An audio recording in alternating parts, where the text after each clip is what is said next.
Right then, year 8. So, next lesson is all about the fight for equal civil rights for black people in America. Now, the end of slavery did not automatically mean that life got better for black people.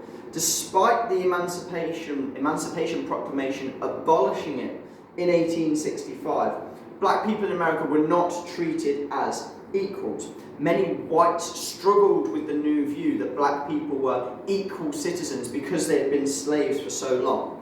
This racial hierarchy that had been built up in America over hundreds of years, it would prove to be very, very difficult to get rid of. And there was an immense inequality between the lives of white people and black people.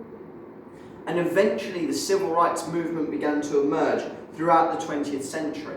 However, there were lots of different civil rights leaders who all had their own views and ideas on what should happen. The first one was Booker T. Washington, who was a slave who had escaped. He had attended a all-black college in 1881, which was known as the Tuskegee Institute. And his belief was that if black people wanted to become the successes that he knew they had the potential to be, their only option was to get an education and learn the skills to get decent jobs. And he particularly focused on practical skills. He believed that whites needed time to accept the new position of black people in society. But if blacks got the skills and experience, they could raise themselves up and earn the respect and acceptance from whites. So that was one approach by Booker T. Washington. The second black civil rights leader was W.E.B. Du Bois. Now, Du Bois was the first person to get a PhD, so to become a doctor at Harvard University. And he formed an organisation called the National Association for the Advancement of Coloured People, otherwise known as the NAACP. He believed that blacks should fight for equal rights in every single area. So this differed from the views of Washington.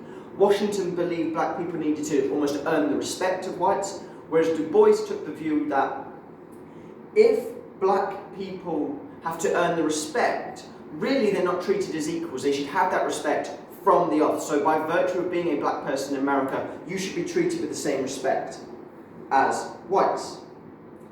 However, he was also a strong proponent of education. And Du Bois took the view that if blacks did remain uneducated, then they would never succeed. So he put an enormous emphasis on that.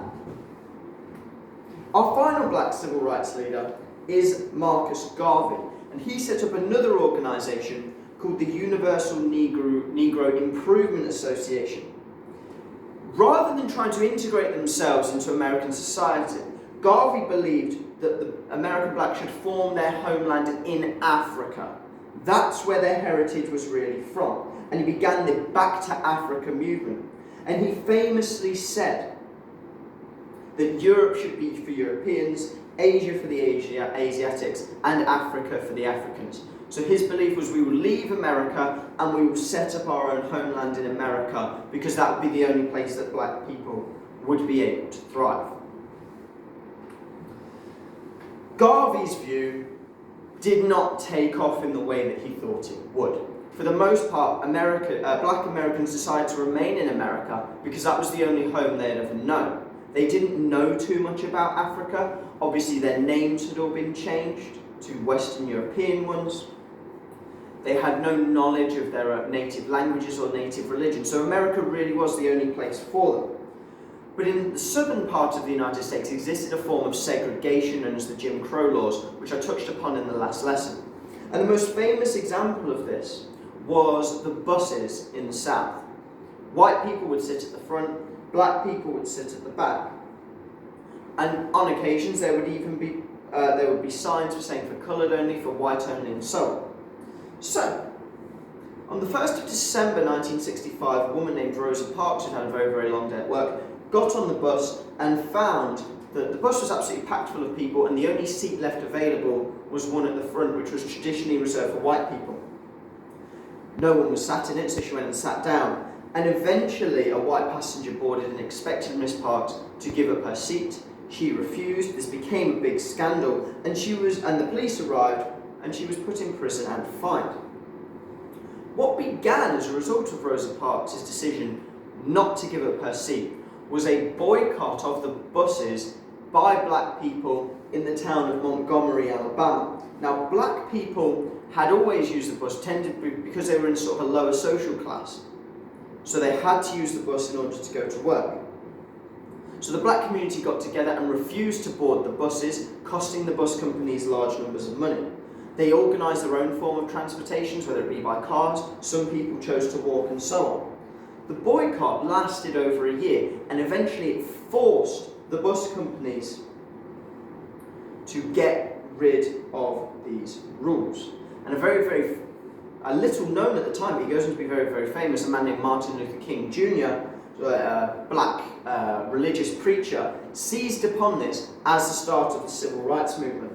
He got lots and lots of people to support it, including many whites in the area who were sympathetic to the plight of black people.